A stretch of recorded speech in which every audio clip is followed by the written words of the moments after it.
yuumi. I think the Poppy pick just generally very strong. If she ever dismounts anywhere near Poppy, she's dead. All the champions that yuumi wants to pair with want to dash anyway, so we'll see if that's going to be the priority. Maybe it's something that DFM try to proactively take away. I mean, my assumption is they'll probably just go Leona on 3. I think that Leona has been another really highly prized support. Does give them the ability to engage. Going double AD carry in their 1-2, you're expecting this to be Graves top for Canna. Of course, you do have the other option of just going a more defensive route and going an Enchanter to match the laning power of yuumi. Exactly, and it'll at least give them pressure through bot lane. I'm expecting that to be a Lulu on 3, because they definitely don't want that to be taken away. The Thresh is available. Keria is a great Thresh player, so that is an option if they just want to play directly to bot lane. See what the options are going to be. I really just generally like the yuumi Jhin pairing though. Jhin obviously so strong on his own, wants to sit in the back line anyway and kind of rain down a little bit more poke, soften them up before the fight starts. So it does free up yuumi to be more focused on those bruiser style champions. But who are they going to pick to pair with this yuumi so effectively? The Zoe, not what we normally look for, but now a lot of poke on the side of DFM. They have actually just so much poke, huge range advantage at this point. Have to see how they can utilize it. Yeah, I'm not surprised with the Lulu being hovered, but that's an Arya special. That's been his best champion domestically and at this tournament. So not surprised that in what feels like your final game, you want to show your best self, and putting yourself on the Zoe, I think a good call. The stage now heading into the ban phase though. Lulu picked up. Keria and Gumayusi set up to dominate the bottom side of the map if they get going. Always difficult to take down Aphelios when he's paired with this Lulu. Yeah, the Talon ban, I think that makes a lot of sense. You know, I called it out earlier. Steel had actually had a really good game against EDG. It wasn't a loss, but really was a standout player for them, and that pairing alongside yuumi is something that Oner and Keria also showed really can be very, very powerful. You can also look towards the top lane ban. Evi has been getting Urgot banned against him all the time. They already have their top laner, and we're expecting DFM to just ban away mid laners here to try to protect Faker. Yeah, I would have expected a perfect composition for DFM to be Jace and Xin. Good thing that Xin was banned, but they can still find a jungler that can fill that position just as a frontliner, just because you're going to have a pretty poke pick type of composition on the side of DFM, so still a few things available. Taking their time on this final ban from the side of DFM. Have to be careful about what they pick here. Really pondering the options. The J4 are going to be the one that comes out. Makes a lot of sense. A lot of immobile carries so far from what we've seen on the side of DFM. Yeah, and I also think that, honestly, T1 needs some sort of engage, right? You know, they can play it a little bit slower, a little bit kite back, but like Graves generally wants someone to engage for him to set him up. Not going to get baited by the hover, but it would be cool. Season 3. Flashbacks? Oh, okay. Also Season 3, but like every season, less spicy. Yeah. Well, now if it's Orianna, I feel like for sure Oner's going to go for some sort of an engage. You generally want setup for this. You're playing double AD carry with 2 shielding champions. You want some sort of a front line that can actually create space so that they can move forward. And I wonder what we're going to see here coming out as the answer to Canna in the top lane. Can't say I would be a fan of Renekton. Renekton just feels so weak on this patch, but it is going to be Renekton. And now, unless you draft something that's like dominating in jungle, I just don't see how you can really punish the Graves. Do they just send Graves jungle and immediately slap a cannon top down? One of Kanna's best picks. Picked it a ton pretty much every time it was open. Good. I just think compositionally you end up with a bit of a weird space, right? Like because you don't have any sort of real engage on T1. Doesn't mean that they couldn't just blow you out in the laning phase and win like that, but it does feel a little bit harder. And Shaco! Okay. I think he actually brought this out in the LJL a number of times. I want to say, I don't have the stat right to mind, but I want to say it's something like 4-0. Like he played it the stat. a significant amount of times Insane. in the LJL. 4 times confirmed. Thank you, Marcus. Wow. And he also drew bans in the LJL. So this is not actually a troll pick. This is not a like, it's our last game of Worlds, haha. It's actually a real pick. It is respected in the LJL. And it's very exciting. I think throwing a curveball like this makes a lot of sense. And for me, just instantly looking at the mid lane, you want to be able to get flash off of Faker on the Orianna and set Arya up to succeed. I believe that has to be the strategy. Either way, look towards your top side of the map and getting Evi and Arya ahead. So Oner goes for the Qiyana. That is going to be their way to get things started. Send it to Qiyana, paired up with the Orianna to deliver, that shockwave follow-up potentially. It is a very squishy composition here on T1. Going to have to kite out the initial engage, from the champions like the Shaco, like the Renekton, like the yuumi. But if you can actually back off They have so much damage coming through that the front line is going to get roasted from DFM. And you have an Aphelios with an Orianna and a Lulu standing next to him. Yeah. You've got a Graves with an Orianna and a Lulu standing next to him. He's going to be very fast. He's going to be very hard to kill if those initial cooldowns do not finish him off.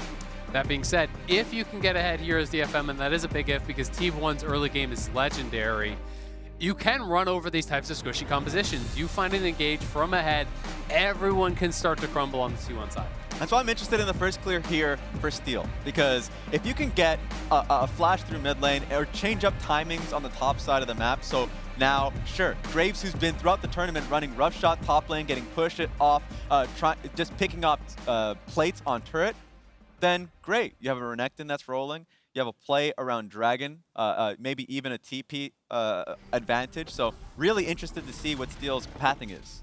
I'm also interested to see if T1's actually going to invade Shaco, because a lot of Shacos, really do kind of depend on the early box setup to have a super fast clear, especially some Shacos do the boxes at multiple camps, right? Trying to really accelerate the clear speed. And in a lot of organized plays, people will actually just do a strong invade as long as they're confident they're level 1 to try to just pop the boxes back out and really slow down the Shaco's clear. You can see Keria hovering. Has Gumayusi in the area. Yeah, it's line of scrimmage, though. I don't think that they're looking to do it. And this first Shaco box is actually really smart, because if T1 were to invade, they at least have this one to try to defend. It's going to spot them out if they step too far forward. Swept and taken down.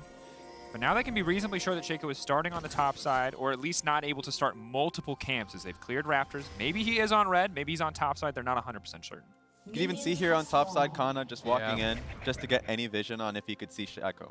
And this is actually pretty smart. So I think they basically anticipated it. He puts one defensive box over by the red buff to just cover the invade, and then 2 boxes here on Wolves. So he's actually not starting a buff. He is potentially starting there on the Wolves to just actually circumvent this. And he'll drop a 3rd box over at the blue. So he'll clear the Wolves, he'll move up to the blue, pull the blue back into that box, have his cooldown up for potentially another, and try to really accelerate that clear while making it safe from the invade. Thankfully, T1 will still be able to get to see what side of the map he's starting on. Of course, late ward being put down by Canna, so should recognize Steel's going to be looking for bot side, maybe even challenging for bot scuttle, so Oner will be ready for that. But you can also see the comparison between a Shaco and a leashless Qiyana jungle start.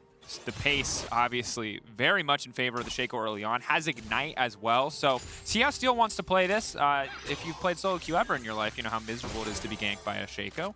Very oppressive champion early in the game. And with Hail of Blades here as well, the early game power pretty high. I am expecting it to be an AD Shaco. So it'll be interesting to see exactly where he wants to go.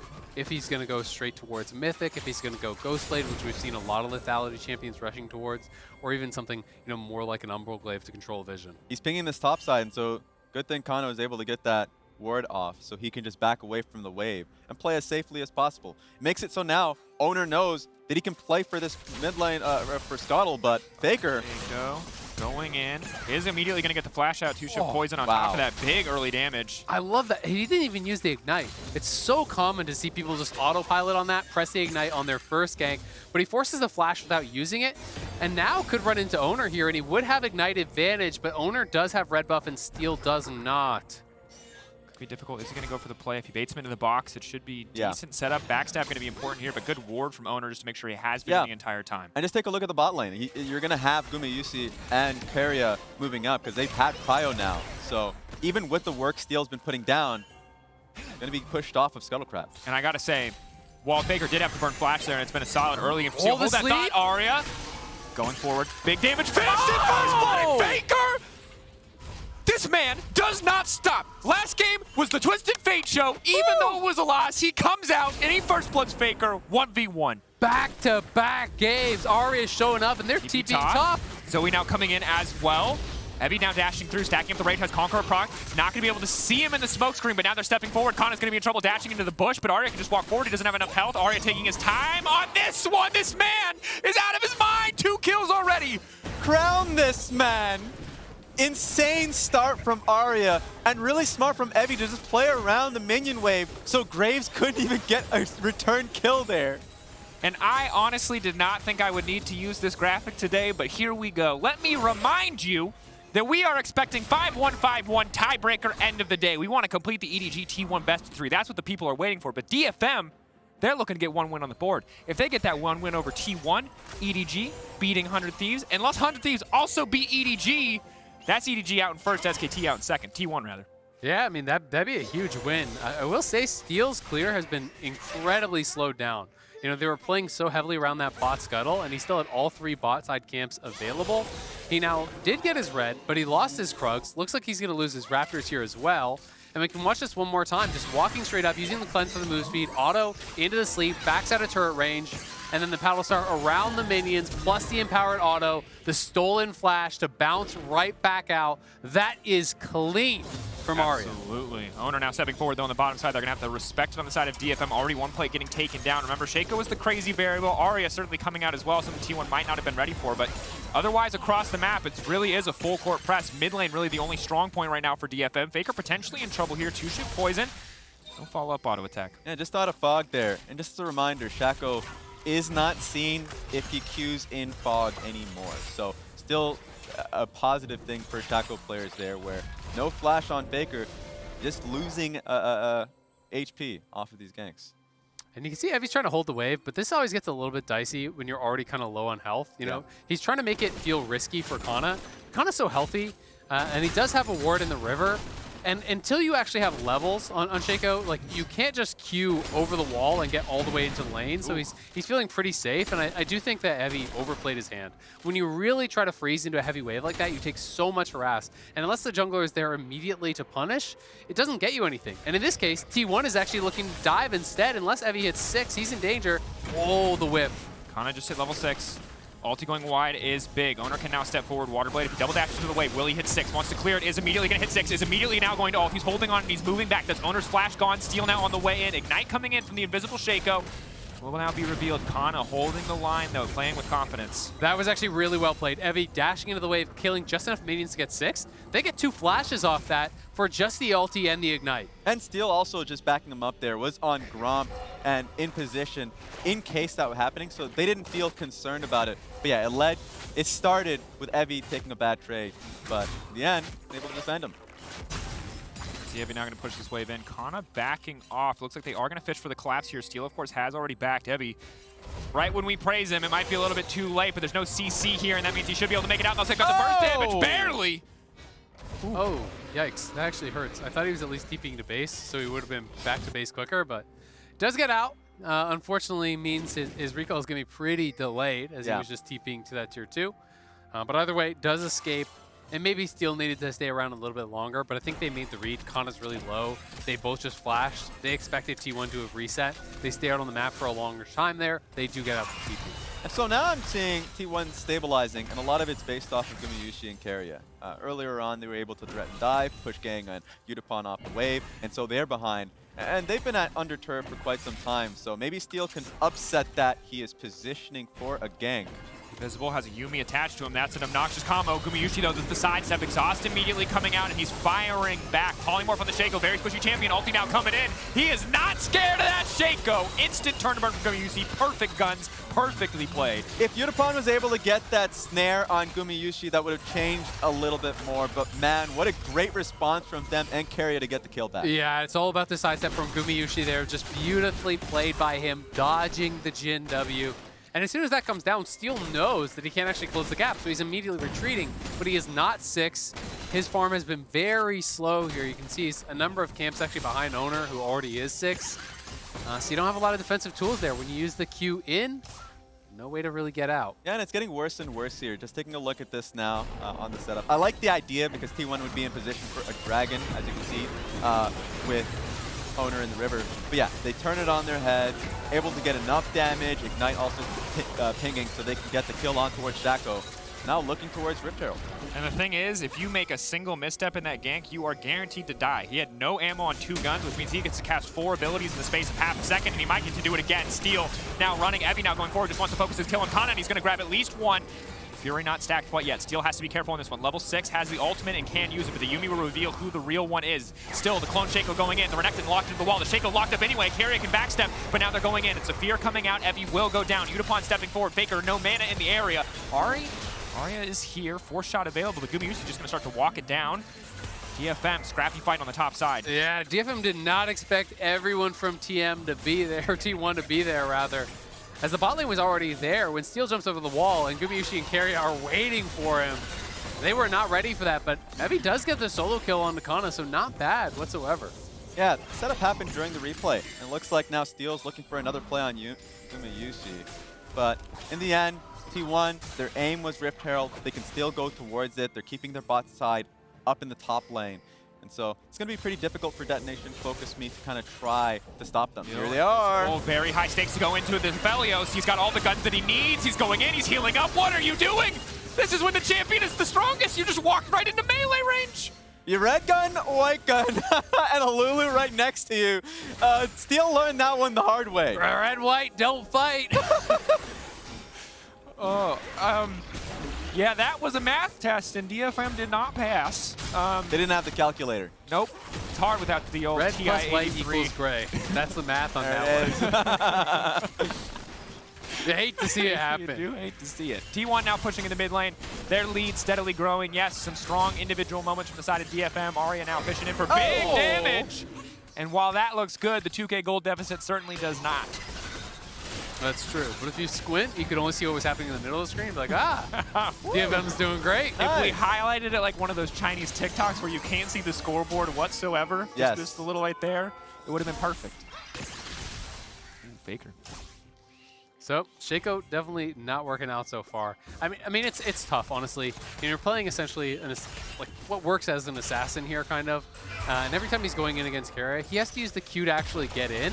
But then when that's on cooldown, he just gets polymorphed immediately, and he's getting exploded during the polymorph pretty much every single time.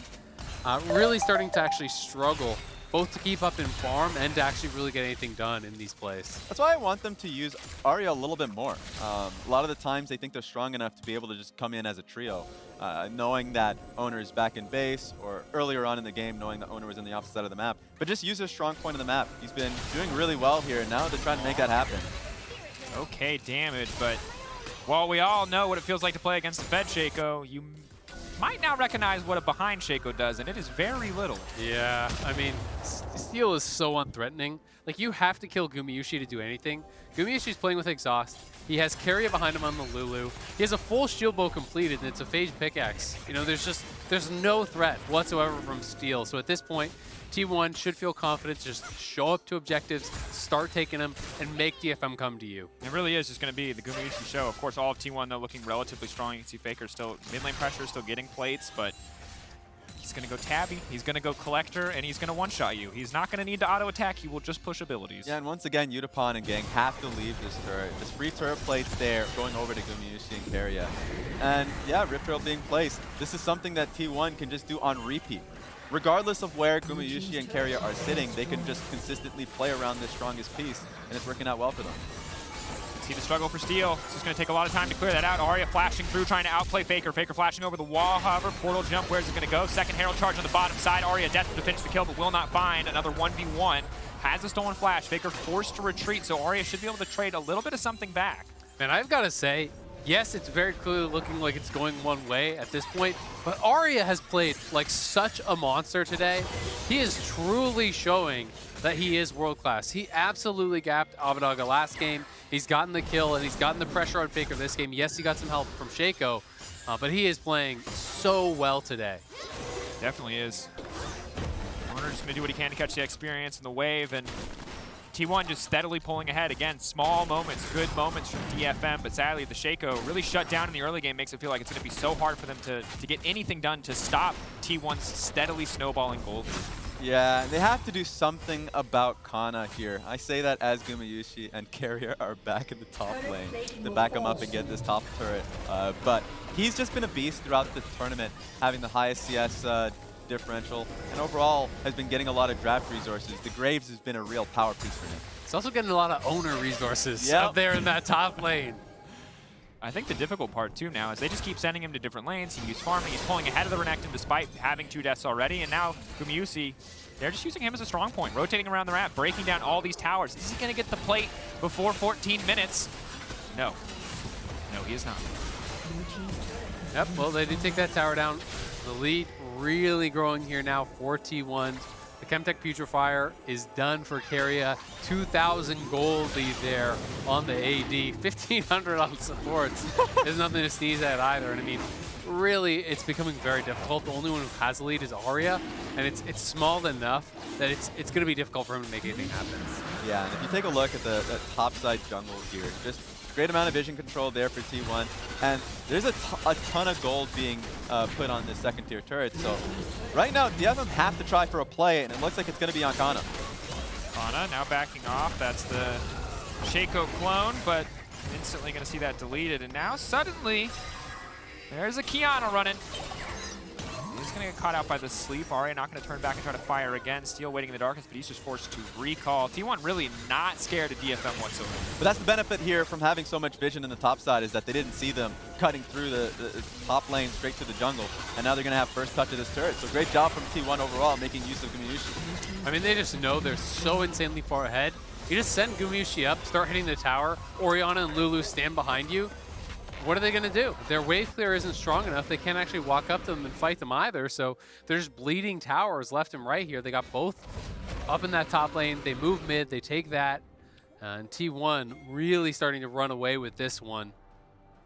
And I just don't even know who the Shaco Yuumi combo can kill. You look at this combo without the item screen, and you go, that must be lethal. That's 2 ignites, that's an exhaust on top of a chilling smite, a Shaco with Halo Blades. But then you take into account where they are relative to the opposing team, it's just so underwhelming. I mean, I think that there's a few people that they could kill if they can catch them out, you know, away from a tower and in a 2v1. But the problem is T1 is grouping up constantly. They're not overextending in these lanes. Yeah. You know, if you catch Faker or even Canna, you know, overextending in the lane, you could probably run them down. But T1 is never giving you the opportunity. They're always within the same quadrant as each other, so you just have to live a couple seconds and you're going to have backup, and that has been the case every single time. And since the early mistakes there from Faker just being picked out, I mean, he's been playing really safe and playing around phase rush and flash. So he doesn't have flash right now. He's not putting himself in a bad position. The TP coming through. Forward, Secret Trouble Bubble not going to connect. Rather, Paddle Star will not connect now, trying to burn down Canna. Immortal Shield Bow proc. They will find the kill. It takes them a lot of resources, but T1, not a lot for them to take on the top side.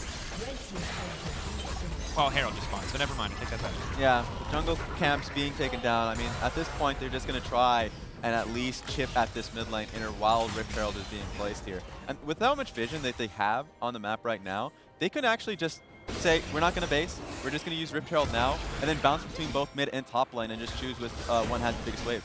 And I mean, I think part of the difficulty here as well for DFM wasn't already hard enough is that because Yuumi has just been paired up with Steel for so long now, Yutapon has kind of been hung out to dry, right? He can't actually really move forward. He has to deal with this potential Qiyana. There's always Gumayusi and Keria stuck together as a duo, so he's just kind of getting scraps and falling further and further behind this insanely fed Aphelios.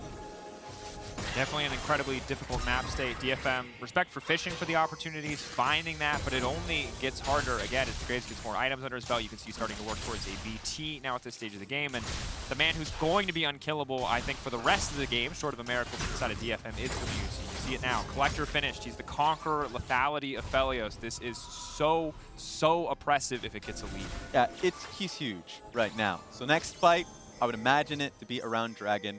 Don't think DFM can really take a fight on that one. They're pinging topside turret, and I believe that's just the right decision.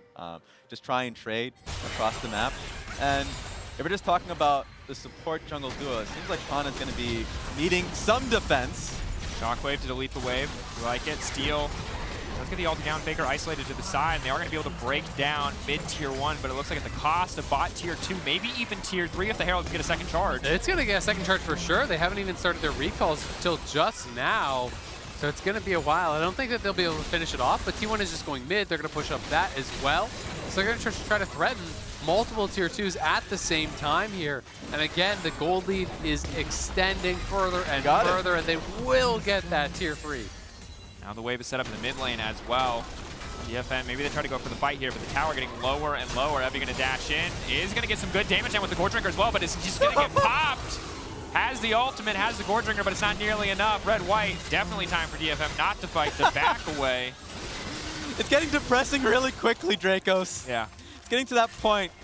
Evi busting out of his suit to see if he can start a fight, anything for his team. But yeah, I said trade and forgot Rift Herald was a thing, so really good decision from T1 to just say, well, we have vision in the bottom side jungle. We can just literally bounce from bot and hip turret, mid inner turret, and now DFM is just struggling to find anything on the map. This is brutal. They got a Gromp. They got a Grump. I That's a win in my started the books. game, I saw 2 kills for the Zoe, and I believed in a miracle. And that belief is being slowly choked out of me by a giga-fed Aphelios and all of T1. And this is why they are currently fighting with EDG for first seed. And again, how much they have stepped up. We saw the first game versus EDG, they got absolutely blasted. It was not even remotely close. EDG playing to a T, second time around, clean things up, playing a lot better, and we are now poised, if 100 Thieves can't make the upset, for the Game 3, the rematch, the tiebreaker. And this was kind of always the story of T1 in the past, at previous Worlds. They ramp up throughout the tournament, get better and better. They've always been so adept at learning from their mistakes, at adjusting to the meta, at finding their niche within those powerful picks. And when they do, they're so tough to beat, especially because their early game is just so ridiculous this year. They've such an incredibly skilled roster of players, and now starting up this Baron. Steel gonna have to live up to his name. 5K getting lower. Shaco Smite, level 10. Can he get it? 4K, they don't have vision on it, 3K. T1 want to flip it, they're ready. Are they just gonna hold it at 3.5? They're not autoing the Baron. Yes, now they are again, 2.8. Taking their time. Evi off to the side, just trying to bait the fight. It looks like they're going to find one with the ulti. Evi now getting pulled up, using his ultimate as well. Gumayusi backing up the Baron, but the Baron, they're still leashing it. They're still holding on to that point. Oner almost one-shot. Curtain call now coming out. T1 really trying to force DFM to come into them, trying to bait a mistake, but DFM playing it slow, not really giving much up. That was the best thing they're done by DFM, and now they're pivoting for a fight. Arya's coming from a flank. It's going to be easy to land the bubble. Bubble coming through. Now Faker going to be locked up, forced to flash away. Now Arya stepping forward. Looks like a creep going to tank that one. Pretty massive. Faker still rooted. Steal off to the side, but the Shaco not too menacing. DFM forcing T1 back, but it doesn't look like they're going to be able to get much else. Not able to do anything really besides get them off the Baron, because again, T1 just kites it out. They stay together as this squad. Arya poking away as much as he can, but there's no real threat of a counter Baron on DFM side either. Yeah, and I just liked what DFM did as a response, because Oner was the one that was sitting in a flank spot looking for a fight. He didn't want to be in the pit. He wanted to force DFM's hand to put themselves in a position where they had to fight. But Steel was right behind the pit. No one trying to push him off. Looking for another kill on a Faker. That was a close one. Yeah. The bubble going through the wall and off the map. If that had connected, you have to feel like Faker would have dropped. The paddles are also very, very close there. You got to respect taking those swings here. Arya knows it's a long shot to come back in this game, but you've got to find picks if you want to have any hope whatsoever. But T1 just focusing so much on vision control. Look at all the sweepers they've got. They've got the Umbleglaive here as well on Oner, you know, going more for the vision control, vision denial, just trying to shut DFM out of this game. And that's been the strength of T1 in this group. They have the highest support jungle proximity. A lot of the time, vision is nailed down by Oner and Keria. They've done a great job at it, and it's surprising for such a young roster. Of course, specifically looking at Oner being that rookie this year with Gumayusi. So really good look for the team. You said that they were skilled, and it looks like they have the fundamentals down pat. Very crucial. And it feels like we're kind of just on this collision course for the tiebreaker. At the end of the day, of course, there is the chance that DFM can make something happen, or that 100 Thieves can potentially pull off a miracle. But given any sort of upset, nothing like that happens, it is going to be T1 versus EDG, meeting for that first place seed. And EDG, despite being the LPL #1 4 times now, have never come out of groups #1. They always come out in second place. They always seem to fall short at Worlds, and T1 is looking to try to make that happen here once more. INTZ tiebreaker. Got H2K out in first seed. Thank you, INTZ.